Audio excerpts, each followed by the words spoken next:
Hech o'ylab ko'rganmisiz, nega shuncha odam hozir mana bu shirinliklarga ruju qo'ygan? Ular shakarga, oq shakarga qaram bo'lib qolyapti.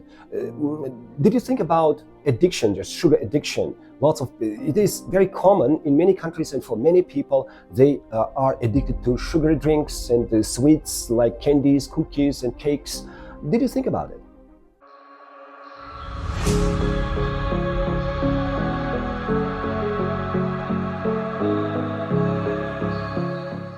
Good morning. So today we are going to speak about addictions, different kinds of addiction, right? It's an interesting topic, very important topic because there are so many people who are suffering from different kinds of addiction. Bugun demak qaramlik haqida gapirmoqchi edim. Demak bu ham bir qiziqarli bir mavzu. Buni ikkita tilda muhokama qilamiz. Demak ingliz va o'zbek tillarida. Addiction. I'd like to talk about sugar addiction, right? It is one of the most common kinds of addiction. Lots of people are addicted to fizzy drinks, just sweet drinks like cola, Fanta, and just pastry, right? Cakes and cookies and candies and chocolate, and it is sorry, very common, right, for many countries and many regions. Demak bugun shakarga qaramlik haqida gapirmoqchi edim. Demak juda ham ko'p insonlar mana shu shakarsiz turolmaydi, ya. Shokolad, konfet, pechenye, tam tort, shu narsalarsiz demak yashay olmaydi. Pishiriqlarsiz bu ham juda ham bir keng tarqalgan bitta qaramliklardan bittasi, right? Sugar is really dangerous, right? It causes addiction very quickly, and it can lead to addiction very quickly, and it is just a source of cheap dopamine, right? A source of cheap dopamine. And our brain loves sweet food, right? Maybe because it's energy for it, right? That our brain needs energy, and that's why it loves sweet food. It loves sweets. But again, when we consume too much sugar, especially white sugar, it causes too many problems. Obesity, gingivitis, and diabetes. These three problems are absolutely obvious and clear for everybody, right? Demak, shakar iste'moli, haddan ziyod shakar iste'moli juda ham ko'p muammolarga olib keladi, ya. Bu masalan karies, tishlarni buzilishi, sahrli diabet, qandli diabet.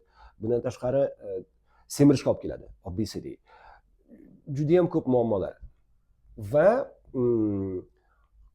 bu qaramlikdan qutulish anchagina qiyin-da. It's really challenging to get rid of that addiction. It's really challenging because there are so many snacks outside. There's chocolates are everywhere, and shops are everywhere which sell food, just the sweet food, right? Candies, cookies, and it's really difficult to just stop consuming so much sugar. And sugar is everywhere, right? It is everywhere, even in our bread, right? Even in our ketchup, and just everywhere. Demak shakar hamma joyda, hamma mahsulotlarga qo'shiladiki, hattoki nonda ham bor, pishiriqlarda aytmasa ham bo'ladi. Demak undan qutulish yo'li juda ham qiyin, ha? Demak mana bu Pepsi Cola, Fantalarda aytmasa ham bo'ladi. Just imagine one glass of cola contains 7 teaspoons of sugar. Can you imagine?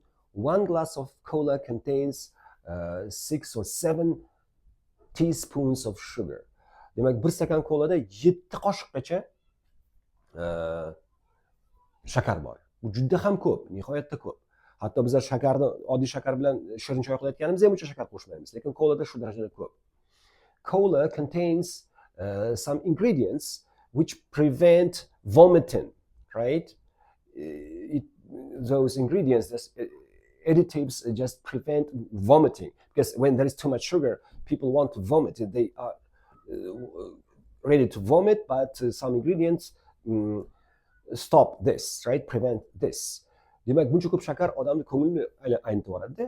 Lekin o'sha ko'ngli aynimasligi uchun kolada yana qanday qo'shimcha bir ingrediyentlar borki, ular demak qusishni, ya'ni ko'ngil aynishini to'xtatib turadi ekan. Tasavvur qiling, bir stakan kolada 7 qoshiq shakar, 7 qoshiq, bu sahrная bomba.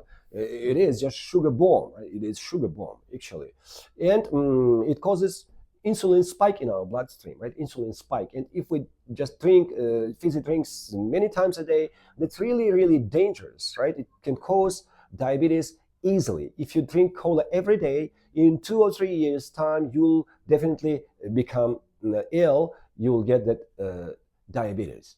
Demak, agar har kuni kola ichib tursangiz, fanta ichib tursangiz ko'p miqdorda 2-3 yilda demak qandli diabetga chalinishingiz judayam ehtimoli judayam katta bo'lib ketadi, ya. Demak, and that's why we have to be careful.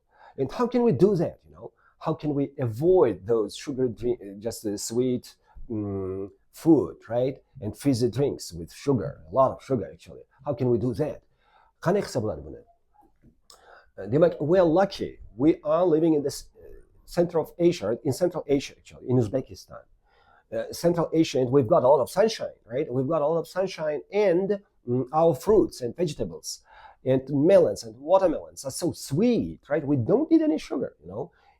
We don't. Apricots are so sweet. Our grapes, right, are so sweet and tasty and delicious. We don't need any additional sugar, especially white sugar, right? Raisins, apricots, many others, right? And in our region, it's easy to get rid of sugar, white sugar. Demak, biz O'rta Osiyo, Markaziy Osiyoda yashayapmiz, O'zbekistonda. Bizni baxtimiz bor, bizni hududimizda, bizni regionda. Demak, shakardan qutulish juda ham oson. To'liq mana bu shirin mevalarga o'tib olsa bo'ladi, ya. Demak, masalan, tarvuzlarimiz asal bo'lib yotibdi, qovunlarimiz asal. Mana masalan, o'riklar qanaqangi shirin, uzumlarimiz tilni yoradi. Hech qanday shakarning keragi yo'q. Shuning uchun bizlar haqiqatan jannat makon O'zbekistonda yashayapmizki, bizlarga hech qanday shakarning keragi yo'q. Ularning shirinligiga sabab bizda quyosh nuri juda ham ko'p. Quyosh nuri ko'p bo'lgan o'lkalarda mevalar ham juda ham shirin bo'ladi. Ya'ni juda ham shirin shakar bo'ladiki, hech qanday qo'shimcha shakarga, ayniqsa oq shakarga hech qanday ehtiyoj yo'q.